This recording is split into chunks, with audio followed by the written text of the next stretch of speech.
Mary, would you like to read another question? This is from Jennifer. Leonard, lately I feel stuck in some feelings rooted in my past, feelings of abandonment and feeling invisible. Of course, today, some of the things that I am going through are magnifying these feelings and are hard to get through. I've tried journaling, talking things out with honesty, therapy, energy work, yoga, even practicing presence. Even? It can really be hard some days, feeling consumed by the emotions.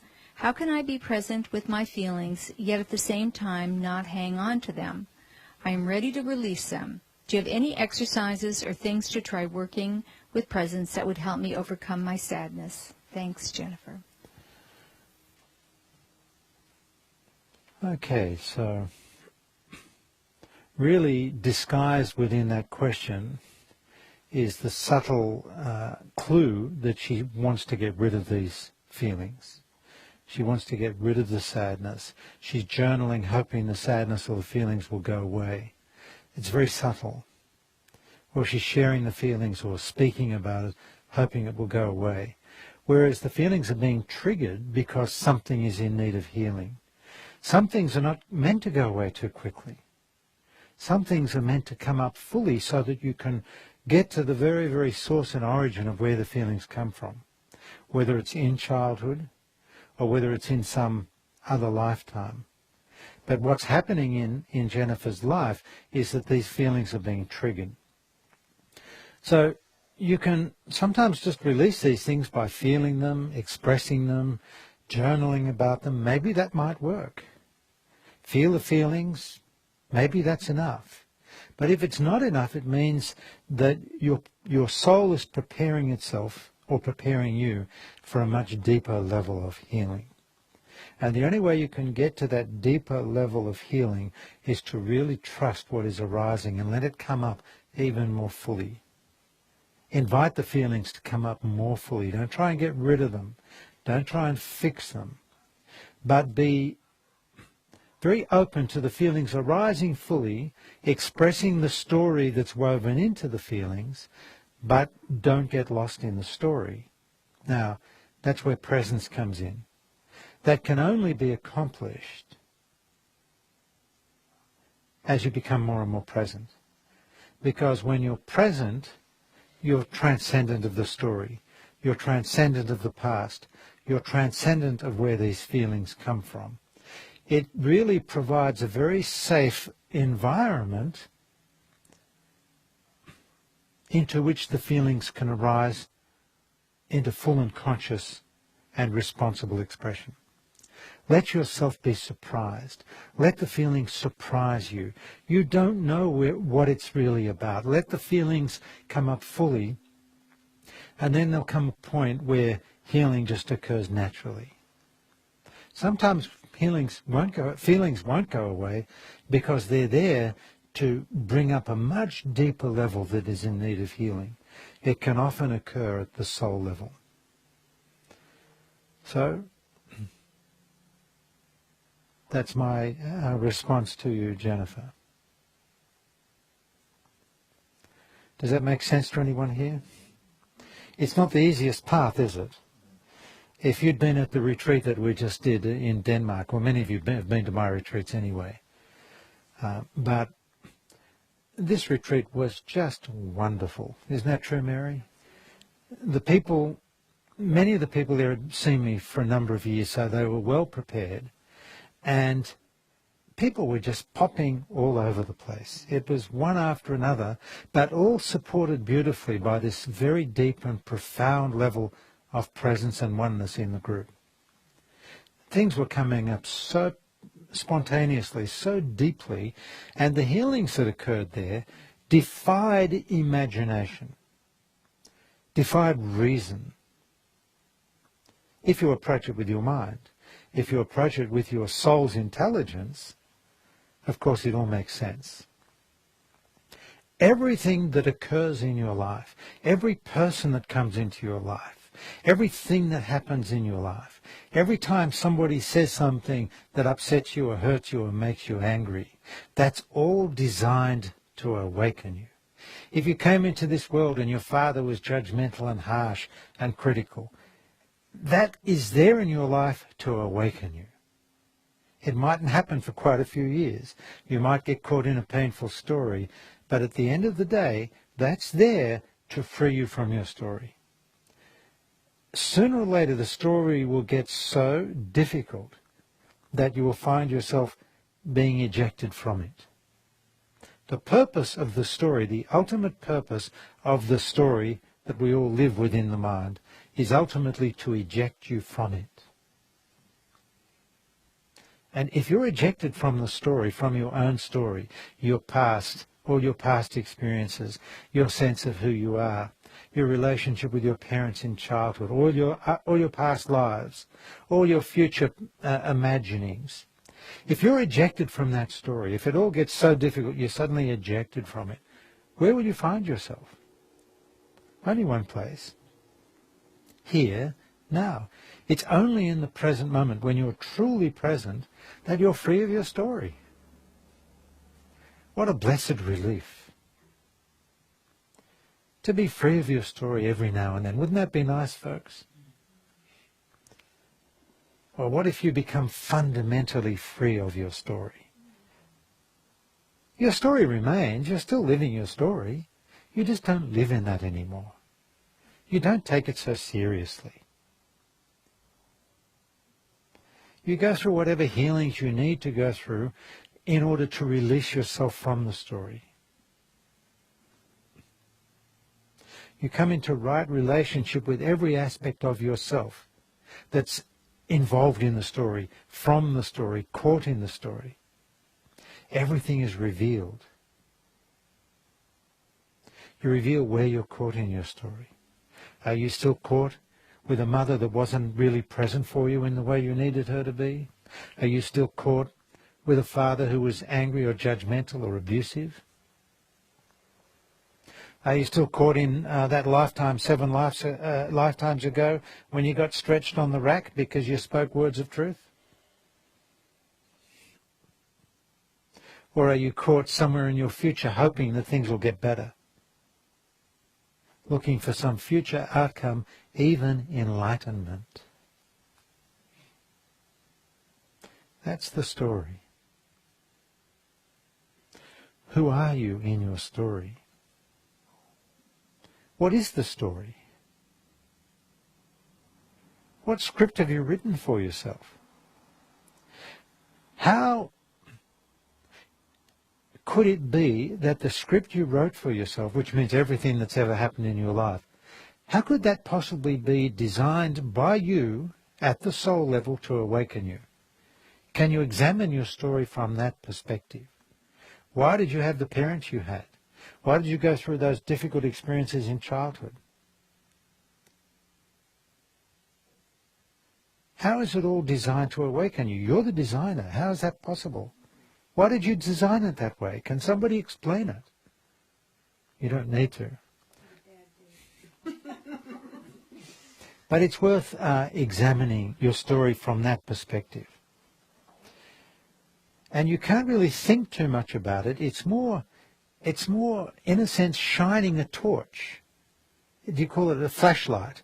Shining a flashlight on your story. Just go through your whole story and shine a flashlight on different parts of your story and then connect the dots. And then take that flashlight and put an even stronger battery in it. Put a super, super powerful battery in it and then shine it into other lifetimes. You'll see that the significant things in your lifetime here are connected to previous experiences in other lifetimes that are in need of healing to truly liberate the soul. Now, I don't need you to believe what I'm saying, but if what I'm saying resonates in any way as true for you, then relax, enjoy. If it doesn't, let it go.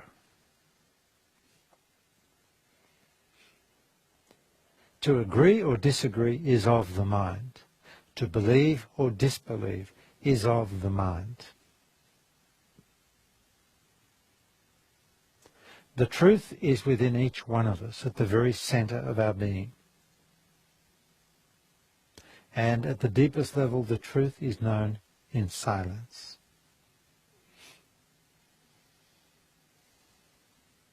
It arises from silence. It expresses from silence. It returns to silence.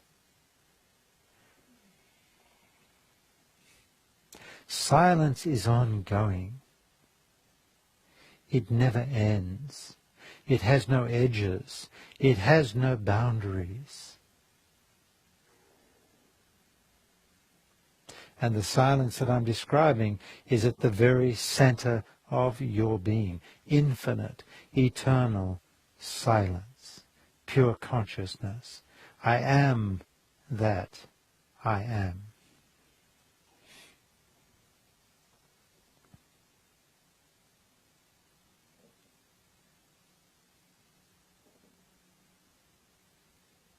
So given that's the truth, you might as well relax and just enjoy your life within the world of time.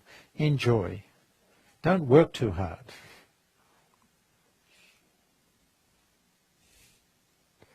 I should point the finger my way when I say that.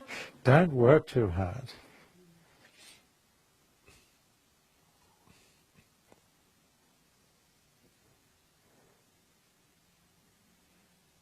The most significant thing you can ever accomplish in this world is just to be present.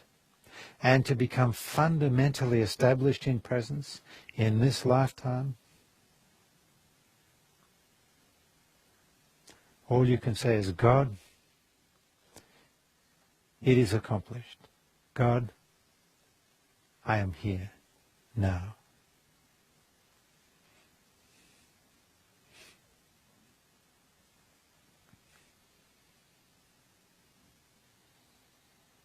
Do you wish to share anything, Michael? You seem to have quite a lot of unconsciousness going on. I'm wondering if there's anything going on for you. Yeah, pass him the microphone.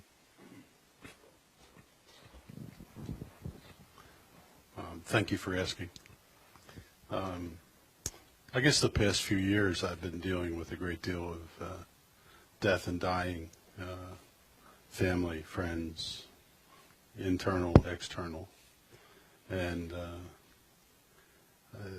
presence has really helped me participate in those events.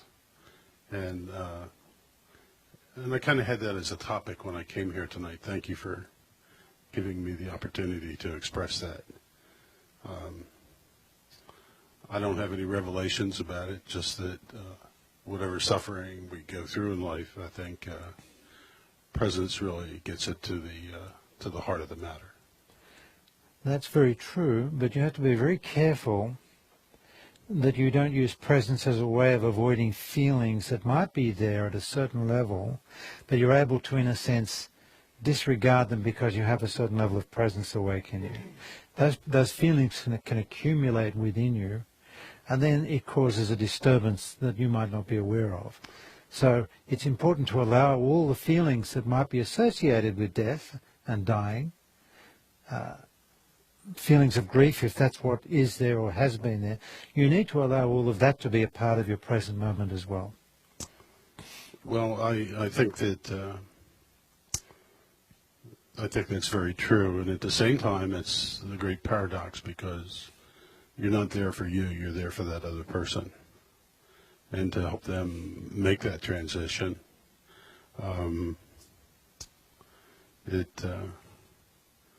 It's walking the razor's edge, I think, in presence to be experiencing those deaths and that dying.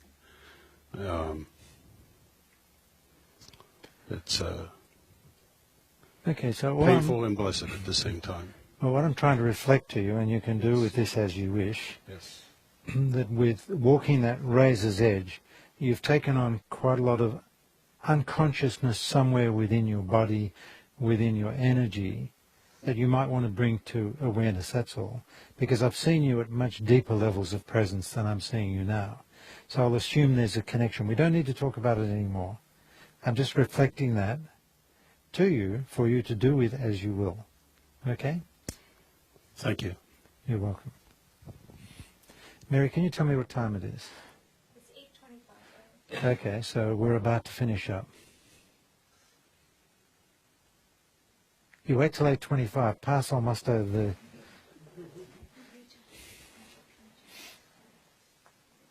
But remember, the rest of us are staying very present. Hi, Leonard. Hi, Almoster. I just wanted to express my gratitude. I haven't seen you in quite a while. And I wanted to say to Mary, when I walked in the door, I felt so much love from her. And to be here with you is such a beautiful reminder. Mm. And you got me choked up again, Leonard. Well, that's beautiful and it's sweet, and it really is lovely to see you. It has been quite a while, and Mary and I have quite a love for you, and we're happy to see you. Thank you. Okay. So let's all be present for a few moments together, and we'll finish for the evening. Do you want the microphone? Mary would like the microphone.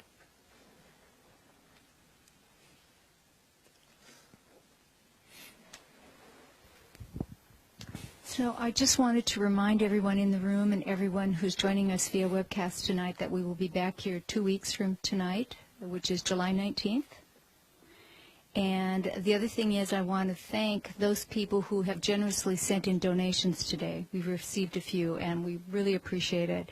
And I want to encourage those people who are joining us via webcast to go ahead and click on Make a Donation and support this work and support us in continuing to provide these webcasts for free. Thank you. Thank you, Mary. Okay, so a moment in presence. I always like to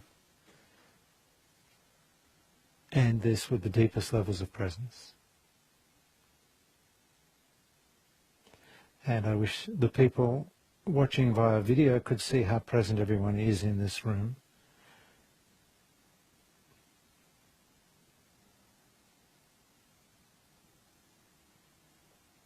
The level of oneness that is here.